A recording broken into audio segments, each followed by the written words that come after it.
What's up, basketball fans? Welcome to the Rats Report. It's time to talk about the Toronto Raptors because there have been numerous trade rumors about Pascal Siakam linking him to different teams, also about how the Raptors may just re-sign him, and a potential Kings offer and what it looked like to the Toronto Raptors for Pascal Siakam. I will be discussing all of that in today's video, but I do need a little favor from you guys. We're about 13, I believe 13 subscribers away from 4,500 subscribers. So if 13 of you guys want to hit the subscribe button, that'd be very much appreciated. So with that being said, let's get into today's video. Now, as you guys know, I do like to give out shout outs on my channel, and the shout out for today's video goes out to Sahib. So Sahib, thank you so much for supporting this channel through your likes and comments. It is very much appreciated. And we got some news about the Indiana Pacers. Now, we know Indiana, along with a few other teams, have been rumored to be very interested in Pascal Siakam, and there's been all sorts of speculations about what the Raptors could potentially look for, but there seems to be a little bit of a hurdle that may have come in the way because it was being reported by Adrian Wojnarowski that the Pacers are very, very determined to not include Jarris Walker in any trade, according to Adrian Wojnarowski. Indiana is very high on Walker's long-term potential, as are other teams around the league. In a potential Pascal Siakam trade, Walker could be a key sticking point in negotiations. Now, I find this very interesting. Of course, the Pacers do have some very intriguing young pieces that the Raptors would definitely want in a return for Pascal Siakam, but you also have to view it in this way, right? Like, is Jarris Walker going to come in next season and absolutely going to help the Indiana Pacers? I mean, there could be a very real chance of that, but he's definitely not going to be an all-star, at least for at the very minimum, at least for another 3-4 seasons, if again, that is a big if he does become an all-star. So I think the Pacers do need to keep in mind. Of course, I understand that them wanting to keep Jarris Walker is understandable. You don't want to give him up in an expiring contract. He's one of your best young assets you have in a potential trade for other guys. But ultimately, you're acquiring Pascal Siakam. That's going to come in, help your team right away. And also with Tyrese Haliburton being out for approximately 2 to 4 weeks, it's difficult, right? Because Jarris Walker is currently in the G League right now. He's not even playing for the Indiana Pacers. So again, I understand from a Pacers point of view of not wanting to give up such a young player, and they view him as a key part moving forward. But also Tyrese is constantly expressed about wanting to win. And if you're trying to satisfy Tyrese, who I think they absolutely should, I think trading for Pascal will be the right move. But again, even without Jarris Walker, I think there are also some very intriguing pieces the Pacers could, potentially offer the Toronto Raptors. But there's another report, very, very kind of ironic that this report also came out because, Raptors obviously would love to have Jarris Walker in a trade for Pascal Siakam. But there's also news that the Pacers are viewed by rival executives as the leaders in this path to potentially acquire Pascal Siakam. Siakam is seeking a full-scale max contract this summer, which Indiana can provide. Now, the Pacers, I mean, again, it's one of those situations where, when you think about the different teams that have been rumored to be interested, Atlanta Hawks, along with the Dallas Mavericks, Golden State's name kind of has been thrown in there, as well as, of course, Indiana. I think out of all of those teams, Dallas don't have enough assets with respect to some of their young guys to get enough, to satisfy Masai's appetite. And the Warriors, I'm not sure. It looks like they don't want to give up Kuminga, and the Indiana Pacers said they don't want to give up Jarris Walker, but they do have some other guys they can definitely throw in a package for Pascal Siakam. I'm thinking someone like a Benedict Mathurin, right? Second-year player. He was also a player that Masai Ujiri reportedly interviewed before, ultimately being selected by the Indiana Pacers. So again, this is obviously someone that the Raptors would love to have. You would have to include in other pieces to, of course, make the salaries work. Someone like a Buddy Hield as well. But again, if you're viewing this from an Indiana Pacers point of view, you're looking at this as Jarris Walker is a great player, yes, but you have Benedict Mathurin, who's able to contribute more right now anyways, and could potentially contribute more in the next season or two as compared to Jarris Walker, who's still going to be developing. Again, I'm not comparing the two players on which one's better, but when you look at contributions and them being both young players, I personally think it makes more sense to keep Benedict Mathurin. Buddy Hield, of course, is a contract that is expiring. They probably don't want to pay him a ton of money. He is 31 years old, and it's going to cost a lot, even though I feel like he's a very key part of their offense. It's best to ship him out. And from a Raptors point of view, look, even if they're not giving up Jarris Walker, Benedict Mathurin is an excellent, excellent return, right? Like when we talk about OG Anunoby and them talking about, what they got in a return, obviously RJ is playing phenomenal right now, but Emmanuel quickly was a young player they were targeting. And if the Pacers are willing to give up Benedict Mathurin for Pascal Siakam, I think that's a pretty good return. Obviously, again, other things would need to be included.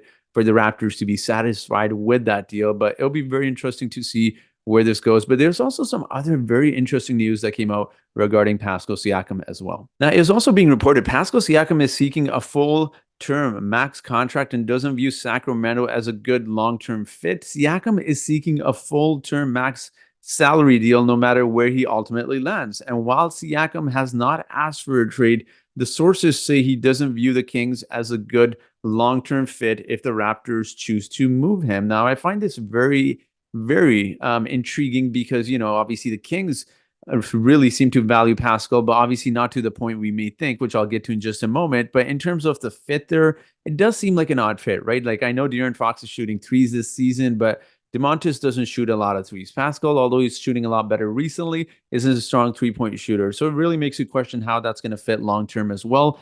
It was stating that the Sacramento Kings were stating that they did not want to offer Pascal Siakam and weren't prepared to offer Pascal Siakam a max contract. So, I mean, from a mutual standpoint of view, if a player's wanting, good money and if a team doesn't want to pay him money, it doesn't truly make sense for that team to really try to acquire that player. Like, why would you try to acquire a player personally? It makes zero sense to me that if you're not willing to pay what he wants in free agency. And, considering that a lot of teams can offer him that money, again, it's really questionable from the Sacramento Kings point of view as well. But there's also some news about what they potentially offered for Pascal Siakam because we know they were being linked heavily. And this is the offer that was revealed, and they were reporting the Kings package for Pascal Siakam reportedly centered around Harrison Barnes, Kevin Huerter, Davion Mitchell, and a first-round pick.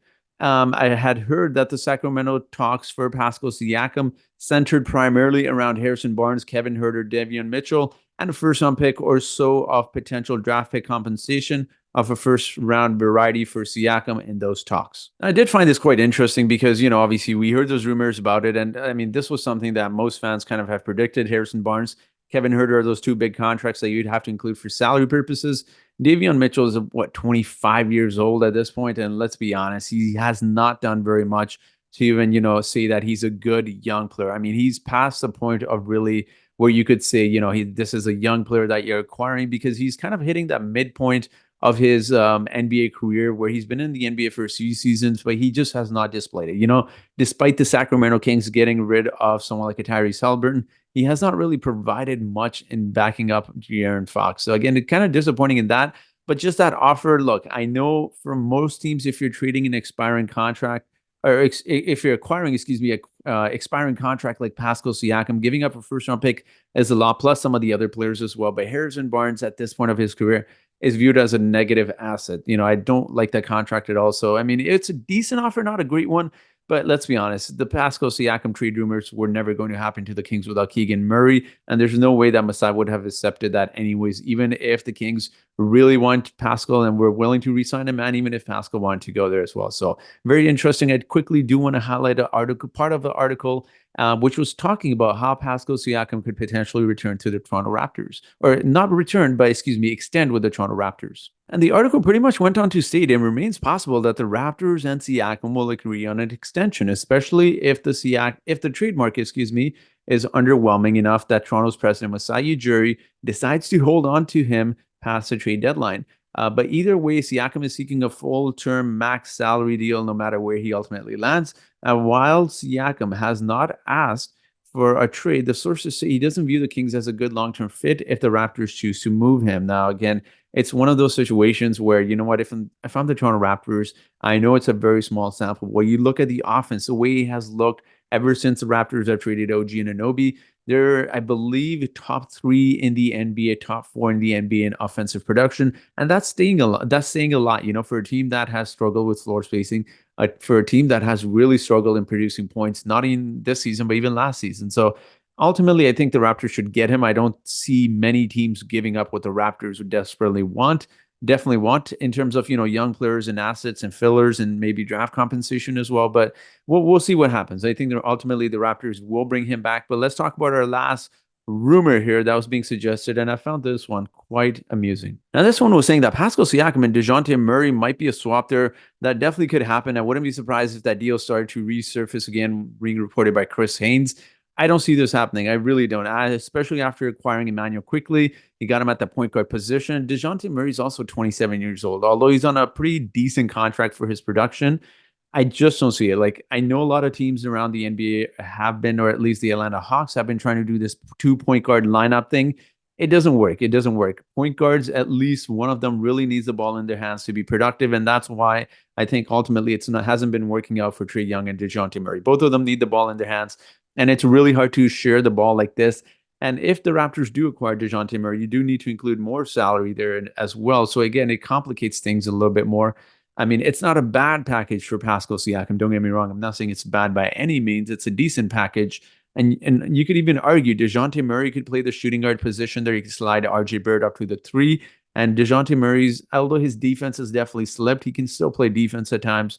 But you really get a question. He's not a great 3-point shooter. So again, I don't know how I feel about it. I know he's had a few seasons where he's looked good shooting the 3, but ultimately, I don't think the Raptors do this. I also don't think it makes a ton of sense for the Atlanta Hawks. Again, I mean, if you're trying to compete now, sure. But if you're giving up DeJounte plus more, very likely someone like a DeAndre Hunter or Bogdan Bogdanovic. I don't know if this makes a lot of sense. So again, it's one of those things that's kind of being thrown out there, but I don't see much traction to it. But I'm very curious to hear what you guys think based on these rumors. Do you think Pascal Siakam ultimately gets traded? And if yes, which team do you see him get traded to?